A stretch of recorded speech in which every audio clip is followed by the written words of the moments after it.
When they had gone, an angel of the Lord appeared to Joseph in a dream. Get up, he said, take the child and his mother and escape to Egypt. Stay there until I tell you, for Herod is going to search for the child to kill him.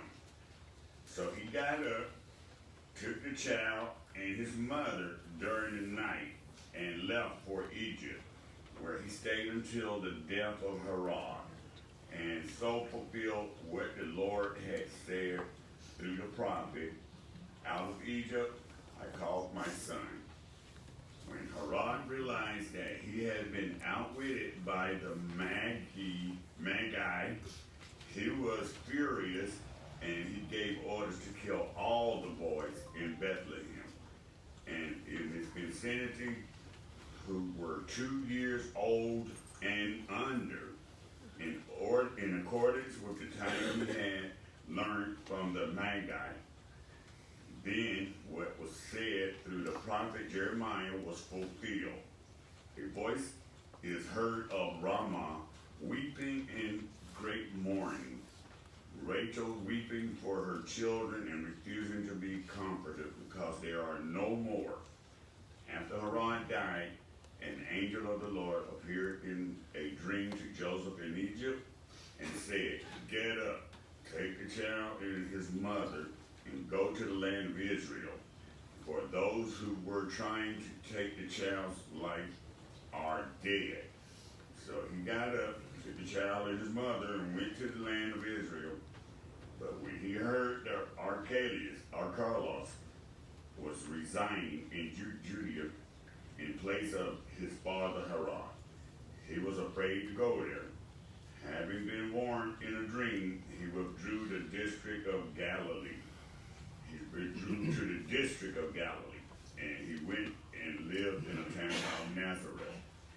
So was fulfilled was said through the prophets that he would be called a Nazarene. Word of God for the people of God. Thanks be to God.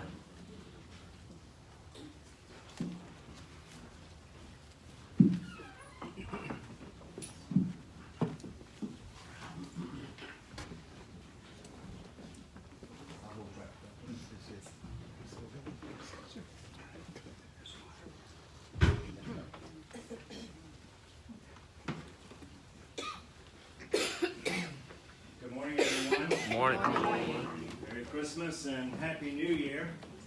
I heard something the other day, the mayor mentioning about the Baptist Methodist money thing. See, Hapeville has all the money it needs, and therefore he's going to make a recommendation that your taxes be cut.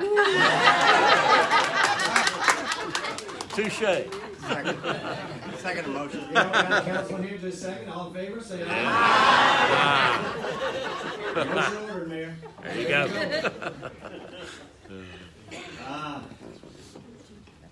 Herod's Christmas in Bethlehem. 4 days ago, we celebrated the birth of Christ, and with words and expressions, sentiments of joy, of hope, of peace, and of love. We read the Luke 2 Christmas story. Many of the stories about Mary, about Joseph, about the birth, about this baby Jesus, and about the shepherds. Many of you received and sent Christmas cards, did you not?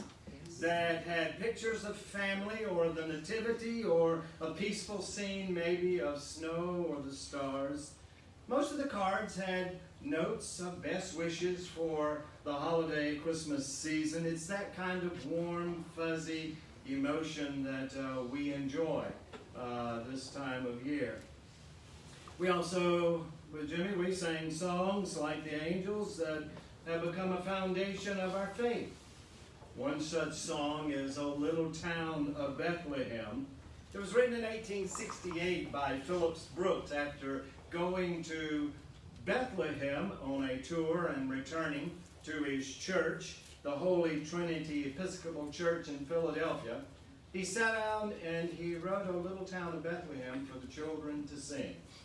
And we have been singing that song ever since. O little town of Bethlehem, how still we see thee lie. And we enjoy singing that during the Christmas seasons. And today we continue to celebrate Christmas. Not the one of Luke 2 in Bethlehem, but the one Matthew 2 in Bethlehem. Matthew's version of Christmas in Bethlehem is not the Christmas card sentimentality of Luke. Matthew's version of Christmas is one of political realism. 2 years had passed since the birth of Christ. He is now living in a house, evidently in Bethlehem. He would be a toddler. Wise men from Persia show up with gifts to present to him and to worship him, having been star-led by God. They came and offered gifts to the new King of the Jews. Well, prior to their arrival in Bethlehem, they paid a visit to the current King of the Jews in Jerusalem, the one we know that's in our text as Herod, who was known as Herod the Great. And having heard that news, he was excited about this new Christmas story that was beginning to unfold. What we know of Herod the Great usually is by Josephus, the Jewish historian. He was an Idumean who was converted to Judaism. He was the one who rebuilt the Second Temple. He had other buildings and massive campaigns like that across his time as king of the Jews. Josephus kind of indicates that he was paranoid, maybe somewhat depressed, and any opposition to his throne, he would not hesitate to annihilate or to take out. In fact, either it be a community, or it be babies, or it be children, it be adults, it did not matter. Therefore, he also took out several of his own family members. He'd heard the rumors and the plots against him, even his own life. And you know what the street quote was of the day? Better to be Herod's pig than Herod's son or fan. Jesus' birth then, in Matthew's Christmas, caused a great bloodbath in Bethlehem, where there was annihilation of the children and the infants by Herod. In Matthew's version of Christmas, mothers are crying, funerals are being held for children. Mary, Joseph, and toddler Jesus are fleeing for their lives to Egypt as refugees. Bethlehem. What would be the picture of a Bethlehem in our day for Christmas? In his day, the picture in our day would be the Sandy Hook massacre in Connecticut. That's the Matthew 2 version of Christmas. Why this story? We like and love the Luke 2 version, right? This Matthew 2 version of Christmas just doesn't sit well. But you know, it's there. And we must leave Herod in Christmas, because leaving Herod in Christmas in Bethlehem ensures that we understand that Jesus was born into a real world of evil. Risky being born, having to flee. Risky. God so loved Herod's world that he sent his son into Herod's world. And it was risky. Leaving Herod in Christmas in Bethlehem gives great clarity to the incarnation, God becoming flesh, Emmanuel with us in the Matthew text. With us, God in the evil world. We won't be alone. Christmas is not celebrated alone, but it will be celebrated with Emmanuel, with us, God, in this evil world. He will be with us and go with us through our journey. Leaving Herod in Christmas in Bethlehem reminds us that Emmanuel would not have his son's life taken as a child, but his death would be the gift of love. The gift of love which later would be on the cross. he was confronted as an infant, he and his parents, with death, and at the very end, he would give his life. We love Christmas, children's Christmas pageants. They get dressed up, shepherds in robes, wise men in kind of royalty, bringing in boxes wrapped in gold and silver foil. And one such group was doing this, having their Christmas pageant. The wise men came in with all their gifts, and they presented them before the baby, and then the shepherds were there. And finally, Mary stands up, and she begins to unwrap swaddling clothes from baby Jesus in the manger.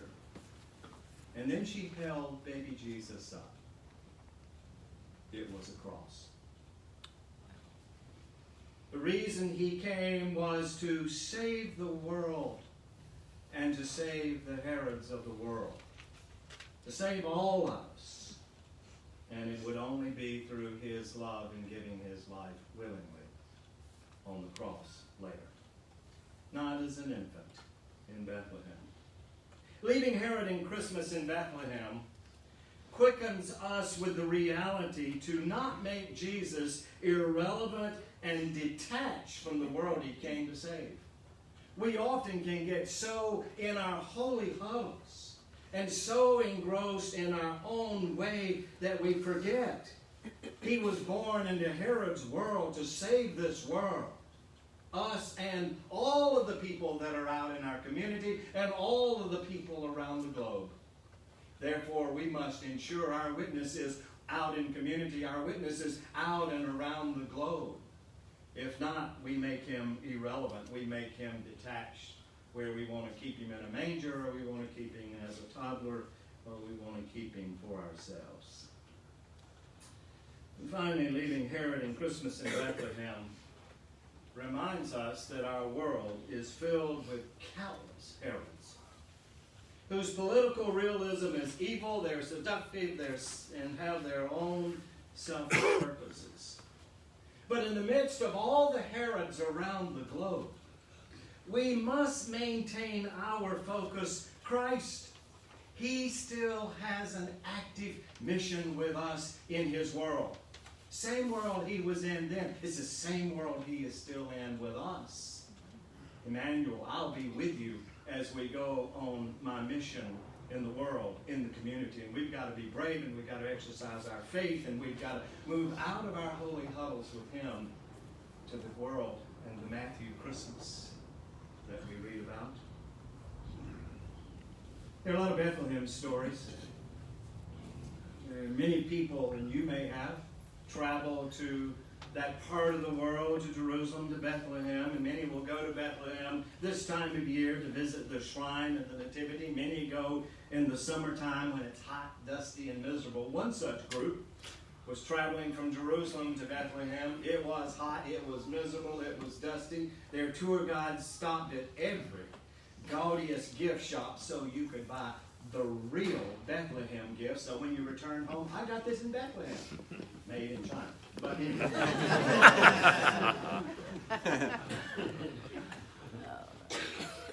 One such visitor, though, as they packed up and they were headed back to Jerusalem, sitting with this busload of tourists, muttered the words, "What a place for God to pick to be born in. It's hot, it's dusty, it's miserable, it's crowded.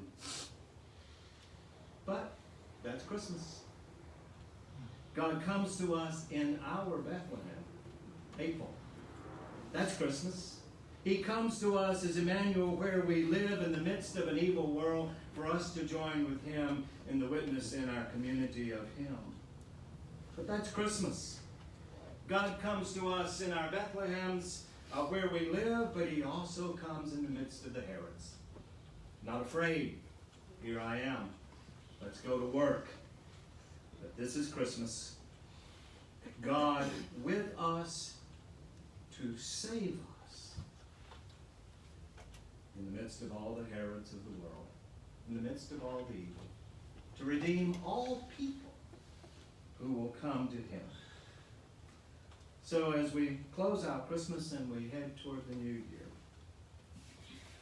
welcome to Herod's Christmas.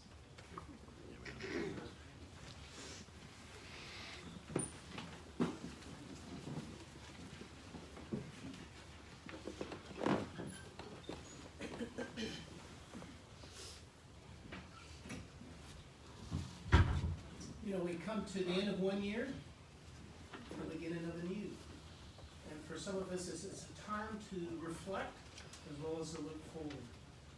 And I would simply make an invitation, if you feel any special connection with God today, would like you to dedicate your life to Christ, or if you'd like to join one of the communities represented here in church, we would welcome you to either reach out to Jim afterwards when we're in the foyer, or myself.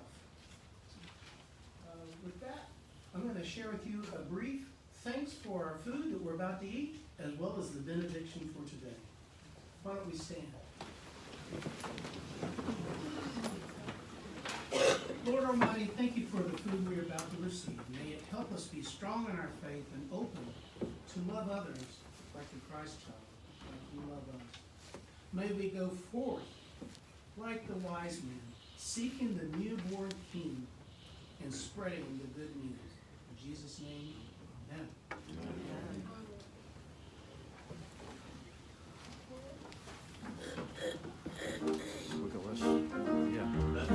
Yeah. Yep.